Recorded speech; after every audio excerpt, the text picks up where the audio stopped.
Siema, witam was bardzo serdecznie. Jak dobrze wiecie, do puli map oficjalnych za Traina dołączyła nowa mapka The Ancient. Ja na razie rozgrałem tam 2 mecze, ale mam już swoje przemyślenia, znam kilka granatów i chętnie się tym z wami podzielę.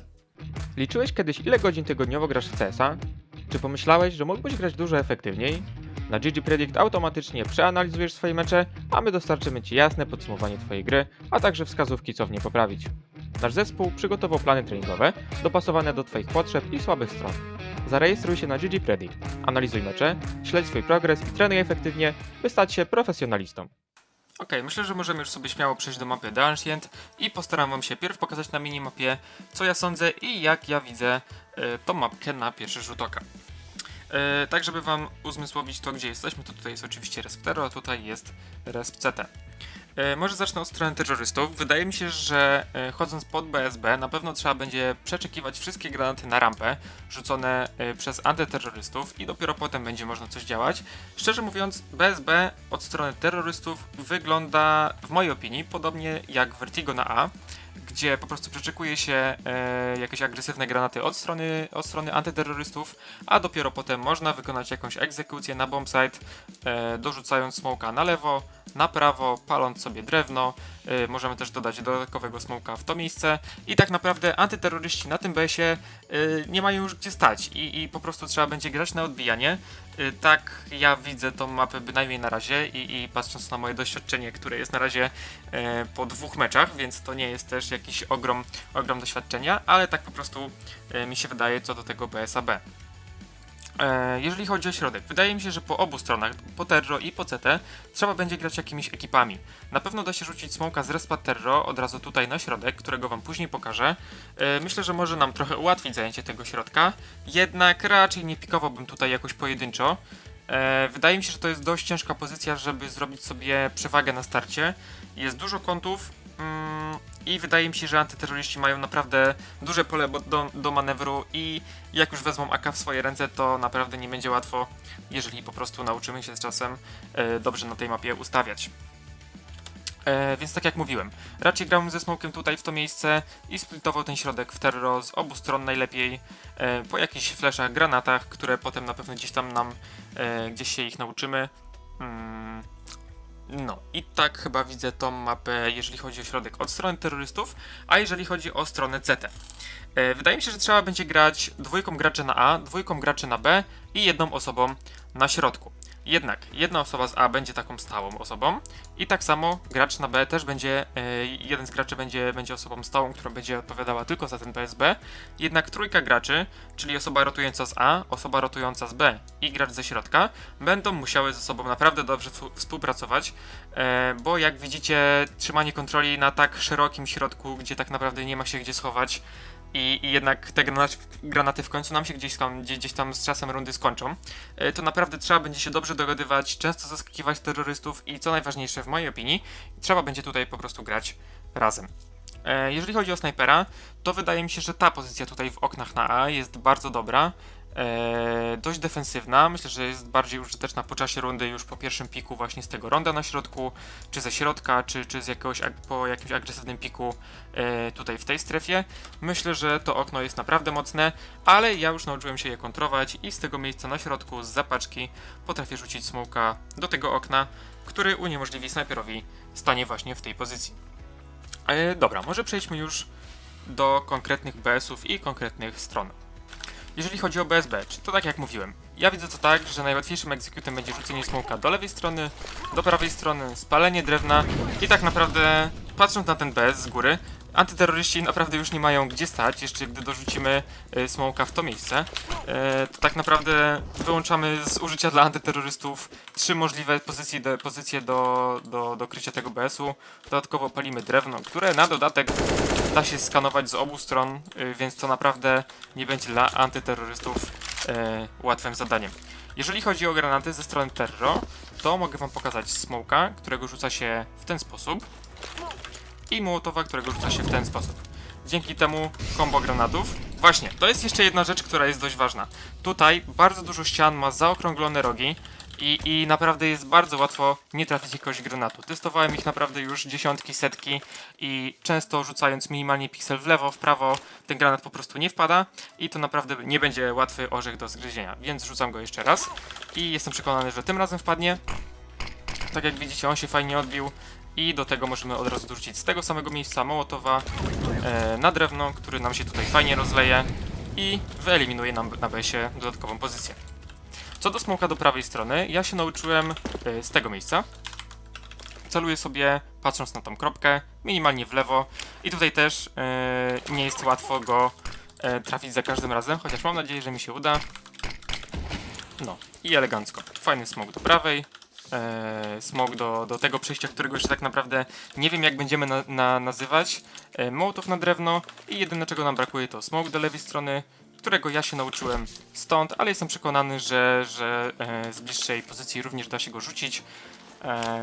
Staję dokładnie w tym rogu i celuję w to miejsce, używam jump throwa i on sobie leci idealnie do lewej strony, także tylko minimalnie wystaje, ale zakrywa wszystkie możliwe pozycje dla antyterrorystów, żeby pikować sobie tą rampę. Jeżeli jeszcze znajdujemy się pod BSMB, w okolicach rampy, to pokażę wam coś ciekawego, coś nad czym Valve na pewno będzie musiało popracować przed kolejną aktualizacją mapy, która oczywiście jest nieunikniona, jak to zawsze bywa na początku.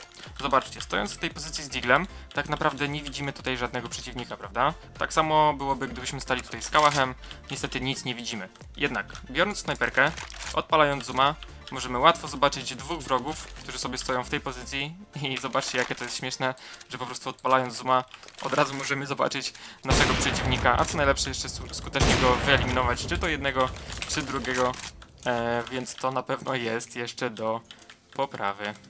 Co do BSUB, jeszcze od strony antyterrorystów, myślałem nad granatami, które umożliwią nam jakieś szybsze przejęcie tej rampy, jakąś agresję od strony A i wydaje mi się, że stąd rzucenie mołotowa do bramy jest niemożliwe, tak naprawdę. Nie da się rzucić szybkiego mołotowa, żeby zablokować wyjście z tej bramy od razu antyterrorystom, ale na pewno możemy rzucić smoka, ustawiając się w tej pozycji, czyli tutaj ustawiam sobie tą cegłę równo z tymi dużymi cegłami na budynku, celuję w lewą stronę filara tego dalszego filara, daję celownik niżej i na 1,5 kroku z użyciem jump throwa wyrzucam swojego smoka, który wyląduje sobie idealnie w bramie.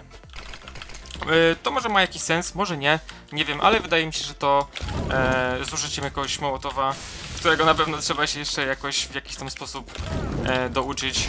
Możemy w jakiś fajny, ciekawy, interesujący sposób zagrać tutaj agresywnie z 2 granatami, może z jakimś flashem jeszcze od teammate'a z BS-u, który wypadnie sobie mniej więcej gdzieś w tym miejscu i myślę, że możemy sobie gdzieś tu popikować. Zawsze jakaś opcja. Obiecałem wam też, że pokażę wam smoka na zajęcie środka z respa Terro, więc od razu to nadabiam. Ustawiam się w tym miejscu, celuję sobie tutaj, rzucam mojego smoka z jump throwem i wpada sobie idealnie na środek, odcina drogę snajperowi do pikowania tego środka i wyjście z obu stron wydaje się już dużo łatwiejsze. To, co jeszcze może być interesujące, to od razu po rzuceniu tego smoka na środek możemy ustawić się na flesze dla naszych kolegów z drużyny, możemy dorzucić je do lewej strony mniej więcej tak samo jak ja rzuciłem i tak jak widzicie nasi koledzy tych fleszy nie dostają wybiegając z tej strony, a cały środek już tak. Piszmy .throw. Tak to mniej więcej wygląda, że tutaj antyterrorysta wybiegający spotyka się mniej więcej w tym momencie z naszymi kumplami, jeżeli gramy po stronie terro i od razu dostaje tego fleszyka i nie ma opcji na wygranie duelu. Jeżeli chodzi o BSA i stronę antyterrorystów, tak naprawdę za dużo do powiedzenia to ja tutaj nie mam. Na pewno do sprawdzenia jest dużo rogów, dużo pozycji i wydaje mi się, że jeszcze trochę będę musiał pograć tą mapę, żeby wywnioskować coś więcej, jak tutaj, w jaki sposób tutaj grać. To, co na pewno zauważyłem, to jest pozycja snajpera, który bardzo często lubił sobie grać w tych oknach, kontrolować sobie nawet te dwie pozycje, prawy i środkowy tunel. Więc możemy go fajnie uniknąć. Nauczyłem się takiego smoka ze środka. No i niestety jest to możliwe tylko po zajęciu środka lub po prostu po zajęciu tych pozycji. I celuje się go mniej więcej w taki sposób, jak teraz. Rzucam z jump throwem i smok powinien wpaść sobie do środka, do okna, tak jak to ma miejsce teraz i tak jak widzicie możemy zasmokować od razu 2 okna. To co jest słabe w tym smoku to to, że snajper może nadal tutaj stać i pikować ten prawy tunel, jednak to jest tylko pozycja na jeden strzał i od razu ten antyterrorysta musi się gdzieś chować, wycofać, no bo ten smok sobie tutaj wypadnie i myślę, że jest całkiem ciekawy, całkiem fajny. Wystarczy, że dorzucimy sobie smoka w to miejsce i tak naprawdę powinniśmy być całkiem bezpieczni. Jeżeli chodzi o tego smoka, którego przed chwilą wam pokazałem do prawej strony BS-a, możemy go rzucić stąd, chowając sobie ten murek, celując w to miejsce, jump throw. Jest on trochę randomowy, trzeba go trochę poćwiczyć na pewno, trochę wyczuć, lepiej niż ja do tej pory, ale jak widzicie on sobie tutaj fajnie wpada, zakrywa nam całą prawą stronę. Też gościu za BS-em nie ma za dużo opcji, bo jak widzicie do prawej strony nie może się wychylić, więc tylko może operować z tej lewej strony paczki i to wcale też nie jest takie łatwe. Ok, podsumowując, wydaje mi się, że bardzo fajnie, że mamy nową mapę w Mapulu. Jak widzieliście, jest tutaj też kilka błędów i wydaje mi się, że to nie jest jeden błąd na tej mapie, bo przypadkowo go znalazłem sam z siebie i nigdzie go wcześniej nie widziałem. W każdym razie na pewno trzeba obserwować sytuację, trzeba sprawdzać jak ta mapa będzie się zmieniała. Jestem mega ciekawy, co Valve jeszcze może tutaj zmienić i mam nadzieję, że ograniczą trochę rogi, w których można się chować, bo tak jak widzicie jest ich bardzo dużo, czy tutaj na przykład na tym prowizorycznym rondzie. Jest naprawdę się gdzie chować, tak samo w tych wszystkich zakamarkach, więc ja liczę w kolejnym update'cie, że na pewno ten bug zostanie naprawiony i może zostaną ograniczone trochę rogi, w których możemy się kitrać. No i zobaczymy kiedy będzie oficjalny pierwszy mecz, zobaczymy też jak inne drużyny będą trenowały na tej mapie, w jaki sposób będą grały i jestem mega ciekawy jakie granaty uda nam się poznajdywać, więc na pewno na portalu typu Reddit czy na jakichś stronach poświęconych głównie CS-owi na pewno będzie co robić, będzie co czytać, będzie dużo nowości, więc ja z tego powodu się głównie cieszę. Więc w mojej opinii mapka jak najbardziej na plus. Przynajmniej na razie. Ok, to by było na tyle. Dajcie znać, co sądzicie, czy wam się to podobało, jak opowiadałem sobie o mapie.